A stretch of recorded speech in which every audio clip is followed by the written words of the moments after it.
दोस्तों, डर सबको लगता है फासला देखकर, बस हमेशा आगे बढ़ते रहना। रास्ता देखकर मंजिल खुद ब खुद नज़दीक आ जाएगी, तुम्हारा हौसला देखकर। नमस्कार साथियों, मैं मनदीप सिंह आपका हार्दिक अभिनंदन करता हूं अपने इस ऑनलाइन प्लेटफॉर्म एग्ज़ाम स्टाइल पर। साथियों, हमने पिछली क्लास में स्टार्ट किया था भारतीय संविधान सभा से पूछे जाने वाले कुछ महत्वपूर्ण प्रश्नों की सीरीज़ को। दोस्तों, आज उसी क्रम में मैं सीरीज़ को आगे बढ़ाते हुए भारतीय संविधान सभा से पूछे जाने वाले कुछ और महत्वपूर्ण प्रश्न आपके लिए लेकर उपस्थित हुआ हूं। साथियों, बिना आपका ज़्यादा समय वेस्ट किए हुए स्टार्ट करना चाहूँगा आज के इस सेशन को। और दोस्तों, आज के इस सेशन का पहला प्रश्न ये रहा आपके सामने, संविधान सभा की अंतिम बैठक कब हुई थी? दोस्तों, संविधान सभा की आखिरी बैठक के बारे में पूछा गया है यहाँ पर। संविधान सभा की जो अंतिम बैठक हुई थी वो कब हुई थी, बताइए दोस्तों। संविधान सभा की अंतिम बैठक कब हुई थी? 20 जनवरी 1949 को हुई थी, 24 जनवरी 1950 को हुई थी, 26 नवंबर 1949 को हुई थी या 26 जनवरी 1950 को हुई थी? बताइए दोस्तों, संविधान सभा की जो आखिरी या अंतिम बैठक है वो कब हुई थी? तो दोस्तों, इस प्रश्न पर हम लास्ट वीडियो में भी चर्चा कर चुके हैं। 24 जनवरी 1950 को संविधान सभा की आखिरी या अंतिम बैठक बुलाई गई थी और अंतिम बैठक में संविधान सभा के द्वारा डॉक्टर राजेंद्र प्रसाद को भारत के पहले राष्ट्रपति के रूप में चुना गया। और दोस्तों, आखिरी बैठक में ही राष्ट्रगीत और राष्ट्रगान को भी स्वीकार किया गया था। इस विषय पर दोस्तों हम लास्ट क्लास में चर्चा कर चुके हैं। तो दोस्तों, यहाँ पर संविधान सभा की जो आखिरी बैठक हुई थी वो किस दिन हुई थी? यहाँ पर सही आंसर क्या हो जाएगा? 24 जनवरी 1950। ऑप्शन बी यहाँ पर सही हो जाएगा दोस्तों, आज का नेक्स्ट क्वेश्चन, प्रारूप समिति के अध्यक्ष कौन थे? बताइए दोस्तों, प्रारूप समिति के अध्यक्ष कौन थे? सरदार वल्लभ भाई Patel, doctor BR Ambedkar, JB Kripalani या डॉक्टर राजेंद्र प्रसाद? बताइए दोस्तों, प्रारूप समिति के अध्यक्ष कौन थे? प्रारूप समिति याद है ना, हमने पिछली क्लास में भी बात की थी प्रारूप समिति पर। संविधान निर्माण के लिए संविधान सभा में बनाई गई सभी समितियों में सबसे महत्वपूर्ण समिति थी प्रारूप समिति। और प्रारूप समिति के अध्यक्ष कौन थे दोस्तों, बताइए। तो प्रारूप समिति के अध्यक्ष थे डॉक्टर भीमराव अंबेडकर। यहाँ पर भी ऑप्शन बी सही हो जाएगा दोस्तों, डॉक्टर भीमराव अंबेडकर प्रारूप समिति के अध्यक्ष थे। दोस्तों, संविधान निर्माण के लिए संविधान सभा में बनाई गई सभी समितियों में सबसे प्रमुख समिति थी प्रारूप समिति। और भारतीय संविधान का जो प्रारूप है वो इसी प्रारूप समिति के द्वारा तैयार किया गया था। और प्रारूप समिति की अध्यक्षता की थी डॉक्टर भीमराव अंबेडकर ने। इसीलिए डॉक्टर भीमराव अंबेडकर को भारतीय संविधान का पिता या जनक भी कहा गया है। दोस्तों, नेक्स्ट क्वेश्चन आज के सेशन का, प्रारूप समिति का गठन कब किया गया था? दोस्तों, महत्वपूर्ण प्रश्न है, कई बार एग्जाम में पूछा भी गया है।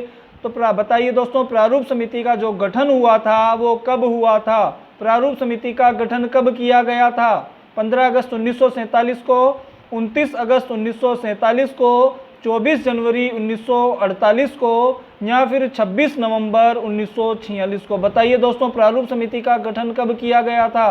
15 अगस्त 1947, 29 अगस्त 1947, 24 जनवरी 1948 या 26 नवंबर 1946? बताइए दोस्तों। तो दोस्तों, भारत को स्वतंत्रता मिली थी 15 अगस्त 1947 को और स्वतंत्रता प्राप्ति के कुछ दिन बाद ही संविधान सभा प्रारूप समिति का गठन किया गया था 29 अगस्त 1947 को। दोस्तों, यहाँ पर भी आपका ऑप्शन बी सही हो जाएगा, प्रारूप समिति का गठन किया गया था 29 अगस्त 1947 को। दोस्तों, नेक्स्ट क्वेश्चन आज के सेशन का, प्रारूप समिति में कुल कितने सदस्य थे? बताइए दोस्तों, प्रारूप समिति की कुल सदस्य संख्या कितनी थी? 6, 7, 8 या 9? बताइए दोस्तों, प्रारूप समिति में कुल कितने सदस्य थे? तो दोस्तों, प्रारूप समिति की जो कुल सदस्य संख्या थी वो थी 7।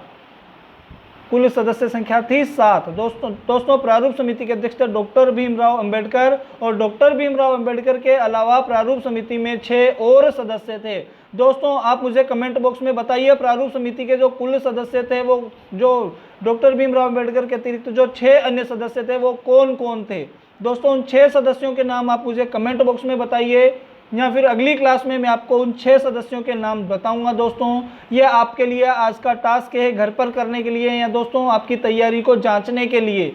बताइए मुझे कमेंट बॉक्स में, प्रारूप समिति के जो 7 सदस्य थे वो कौन कौन थे? दोस्तों, 7 सदस्यों के नाम आप मुझे कमेंट बॉक्स में बताइएगा आज। और दोस्तों, ये रहा आज का नेक्स्ट क्वेश्चन आपके लिए। मूल भारतीय संविधान में अनुच्छेद व अनुसूचियों की संख्या थी? बताइए दोस्तों, जब भारत का संविधान बनकर तैयार हुआ था या भारतीय संविधान जब लागू हुआ था, उस समय भारतीय संविधान में कितने अनुच्छेद थे और कितनी अनुसूचियां थी? बताइए दोस्तों, इस प्रश्न का सही आंसर क्या होगा?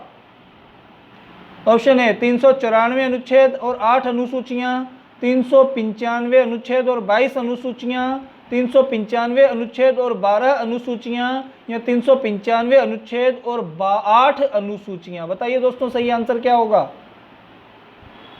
वेरी गुड, ऑप्शन डी यहाँ पर बिल्कुल सही हो जाएगा दोस्तों, 395 अनुच्छेद और 8 अनुसूचियां। दोस्तों, मूल भारतीय संविधान में 395 अनुच्छेद थे और 8 अनुसूचियां थी। दोस्तों, यदि मूल अनुच्छेदों की बात करें तो मूल अनुच्छेद आज भी 395 ही हैं, लेकिन अनुच्छेदों में कुछ उपभाग बनाकर वर्तमान में अगर हम देखें तो अनुच्छेदों की संख्या 450 के लगभग है दोस्तों, और वर्तमान में अनुसूचियों की संख्या 8 से बढ़ाकर 12 कर दी गई है। तो वर्तमान इसका सही आंसर क्या हो जाएगा? 395 अनुच्छेद और 8 अनुसूचियां। दोस्तों, आज का नेक्स्ट क्वेश्चन, सुमेलित कीजिए अथवा मिलान कीजिए। प्रारूप समितियां और उनके अध्यक्षों को आप सुमेलित कीजिए। बताइए दोस्तों, संघ शक्ति समिति के अध्यक्ष कौन थे? डॉक्टर भीमराव अंबेडकर। दोस्तों, इन्हें आपको सुमेलित करना है। बताइए, संघ शक्ति समिति के अध्यक्ष कौन थे, प्रारूप समिति के अध्यक्ष कौन थे, संचालन समिति के अध्यक्ष कौन थे और परामर्श समिति के अध्यक्ष कौन थे? दोस्तों, सामने वाली रो में आपको 4 नाम दिए गए हैं, इधर समितियों के नाम हैं और उधर अध्यक्षों के नाम हैं। इसे सुमेलित कीजिए और दोस्तों बताइए यहाँ पर सही आंसर क्या होगा? दोस्तों, आपको नीचे कूट दिया गया है, ऊपर समितियों और अध्यक्षों के नाम दिए गए हैं। दोस्तों, जल्दी से क्रॉस मैच कीजिए और बताइए इस प्रश्न का सही आंसर क्या होगा। तो दोस्तों, मैं बता दूं आपको, यहाँ पर जो सही आंसर होगा वो क्या होगा? संघ शक्ति समिति के अध्यक्ष कौन थे? तो पंडित जवाहरलाल नेहरू संघ शक्ति समिति के अध्यक्ष थे। प्रारूप समिति की अध्यक्षता की थी डॉक्टर भीमराव अंबेडकर ने, जबकि संचालन समिति के अध्यक्ष थे डॉक्टर राजेंद्र प्रसाद, और परामर्श समिति की अध्यक्षता किसके द्वारा की गई थी? सरदार वल्लभ भाई पटेल की अध्यक्षता में प्रारूप समिति की कार्यवाहियों का संचालन किया गया था। तो दोस्तों, आपको यहाँ पर कुछ भी नहीं करना है, आमने सामने नाम दिए गए हैं, इसी के आधार पर बताइए दोस्तों सही आंसर क्या होगा। दोस्तों, क्रॉस मैच करने के बाद हमने देखा संघ शक्ति समिति के अध्यक्ष संघ शक्ति समिति के अध्यक्ष पंडित जवाहरलाल नेहरू, प्रारूप समिति के अध्यक्ष डॉक्टर भीमराव अंबेडकर, संचालन समिति के अध्यक्ष डॉक्टर राजेंद्र प्रसाद और परामर्श समिति की अध्यक्षता की थी सरदार वल्लभ भाई पटेल के द्वारा। तो दोस्तों, यहाँ पर जो सही आंसर है वो क्या हो जाएगा? ऑप्शन ए, 1, 2, 3 और 4, ये आपका सही आंसर हो जाएगा दोस्तों यहाँ पर। चलिए दोस्तों, नेक्स्ट क्वेश्चन, संविधान सभा के अस्थायी अध्यक्ष के रूप में किसे चुना गया था? दोस्तों, यहाँ पर स्थायी अध्यक्ष की बात नहीं हो रही है, यहाँ पर बात हो रही है अस्थायी अध्यक्ष की। तो संविधान सभा के अस्थायी अध्यक्ष के रूप में किसे चुना गया था? तो दोस्तों, जो संविधान सभा के अस्थायी अध्यक्ष थे वो थे डॉक्टर सच्चिदानंद सिन्हा। दोस्तों, मैं बता दूं आपको, संविधान सभा की जो पहली बैठक हुई थी वो हुई थी 9 दिसंबर 1946 को, और 9 दिसंबर 1946 को हमने जो संविधान सभा की पहली बैठक बुलाई थी, पहली बैठक के समय हमारे पास कोई भी संविधान सभा का अध्यक्ष नहीं चुना गया था दोस्तों, और अध्यक्ष की अनुपस्थिति में कोई भी बैठक संचालित या किसी भी बैठक की कार्यवाहियों का संचालन नहीं हो सकता है दोस्तों। तो दोस्तों, जब पहली बैठक हमने बुलाई थी 9 दिसंबर 1946 को, उस समय संविधान सभा के जो सबसे वयोवृद्ध सदस्य थे वो थे डॉक्टर सच्चिदानंद सिन्हा, और दोस्तों वरिष्ठता के आधार पर डॉक्टर सच्चिदानंद सिन्हा को संविधान सभा की पहली बैठक की अध्यक्षता का दायित्व दिया गया था, और दोस्तों ये संविधान सभा के एकमात्र अस्थायी अध्यक्ष रहे हैं। और उसके बाद जो अगली बैठक हुई थी 11 दिसंबर 1946 को, 11 दिसंबर 1946 वाली बैठक में संविधान सभा के द्वारा डॉक्टर राजेंद्र प्रसाद को संविधान सभा का स्थायी अध्यक्ष चुन लिया गया था दोस्तों। तो यहाँ पर इस प्रश्न का सही आंसर क्या हो जाएगा? ऑप्शन सी, डॉक्टर सच्चिदानंद सिन्हा। और दोस्तों, पूछा जाए स्थायी अध्यक्ष कौन थे, तो डॉक्टर राजेंद्र प्रसाद संविधान सभा के स्थायी अध्यक्ष थे। दोस्तों, नेक्स्ट क्वेश्चन, संविधान सभा का संवैधानिक सलाहकार किसे नियुक्त किया गया था? संवैधानिक या कानूनी सलाहकार किसे नियुक्त किया गया था? BN राव को, डॉक्टर BR अम्बेडकर को, JB कृपलानी को या डॉक्टर राजेंद्र प्रसाद को? बताइए दोस्तों इस प्रश्न का सही आंसर क्या होगा। संविधान सभा के संवैधानिक सलाहकार के रूप में किसे चुना गया था?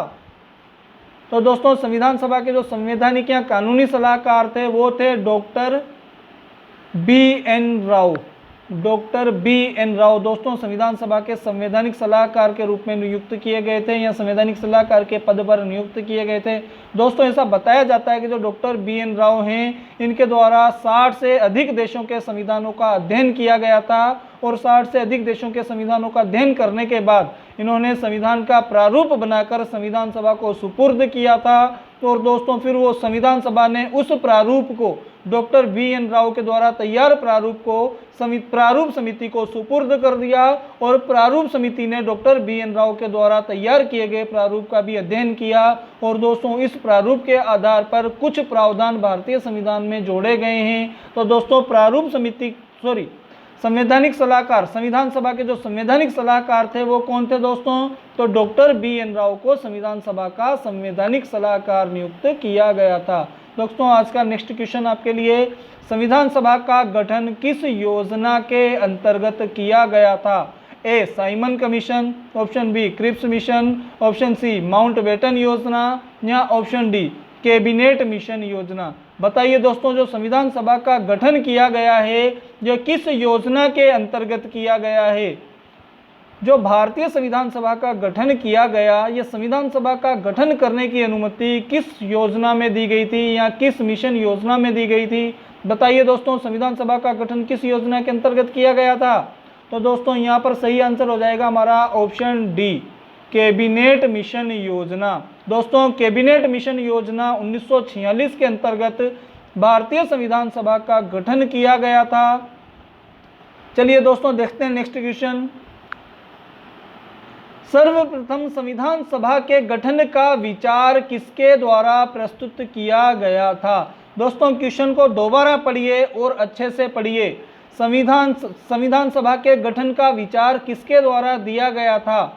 साथ में यह भी कहा गया है सर्वप्रथम संविधान सभा के गठन का विचार किसके द्वारा प्रस्तुत किया गया था? तो दोस्तों संविधान सभा का जो विचार है वो MN रॉय ने भी प्रस्तुत किया था, मोतीलाल नेहरू ने भी प्रस्तुत किया है, बाल गंगाधर तिलक ने भी दिया था विचार, और विचार महात्मा गांधी के द्वारा भी प्रस्तुत किया गया। तो दोस्तों यहाँ पर यह पूछा गया है सबसे पहले संविधान सभा के गठन का विचार किसने प्रस्तुत किया? तो दोस्तों जो मानवेंद्र नाथ रॉय हैं MN रॉय ने संविधान सभा के गठन का विचार कब दिया था? 1934 में दिया था दोस्तों। और मोतीलाल नेहरू ने दिया था वर्ष 1924 में। और बाल गंगाधर तिलक के द्वारा संविधान सभा के गठन का विचार दिया गया था 1895 में। और महात्मा गांधी ने वर्ष 1922 में संविधान सभा के गठन की मांग की थी। तो दोस्तों 1934, 1924, 1895 और 1922। तो बताइए सबसे पहले किसने की थी दोस्तों संविधान सभा के गठन की मांग? तो वो की थी बाल गंगाधर तिलक ने 1895 में। तो और दोस्तों किस विधेयक में इन्होंने मांग की थी? तो स्वराज्य विधेयक में इन्होंने संविधान सभा के गठन की मांग की थी और स्वराज्य विधेयक 1895 में पारित हुआ था। तो दोस्तों भारतीय संविधान सभा के गठन का जो विचार सबसे पहले दिया गया था वो दिया गया था बाल गंगाधर तिलक के द्वारा। और दोस्तों यदि क्वेश्चन की डेफिनेशन ये होती है 20वीं सदी में संविधान सभा के गठन की मांग सबसे पहले किसके द्वारा प्रस्तुत की गई? तो दोस्तों महात्मा गांधी के द्वारा 1922 में दी गई थी, ये संविधान सभा के गठन की मांग की गई थी। और मोतीलाल नेहरू के द्वारा 1924 में और MN रॉय मानवेंद्र नाथ रॉय के द्वारा 1934 में संविधान सभा के गठन का विचार प्रस्तुत किया गया था। दोस्तों आज के सेशन में आपके लिए इतना ही। दोस्तों यदि आप सभी विषयों के महत्वपूर्ण नोट्स प्राप्त करना चाहते हो तो दोस्तों आप हमारी वेबसाइट www.examstyle.com पर विजिट कर सकते हो। और दोस्तों हमारा व्हाट्सएप ग्रुप, टेलीग्राम ग्रुप और फेसबुक ग्रुप यदि ज्वाइन करना चाहते हो तो आपको उसमें सभी विषयों के महत्वपूर्ण नोट्स अवेलेबल करवा दिए जाते हैं। और दोस्तों समय समय पर आपको अपडेट किया जाता है। दोस्तों आप हमारा कोई भी ग्रुप ज्वाइन करने के लिए दोस्तों सीधा वेबसाइट में डिस्क्रिप्शन बॉक्स में दिए गए लिंक पर जाकर आप हमारा कोई भी ग्रुप ज्वाइन कर सकते हो। दोस्तों यदि आपको हमारा वीडियो अच्छा लगा हो तो वीडियो को लाइक, शेयर और कमेंट ज़रूर करें। और दोस्तों हमारे इस चैनल एग्ज़ाम स्टाइल को सब्सक्राइब भी ज़रूर कीजिए। धन्यवाद साथियों।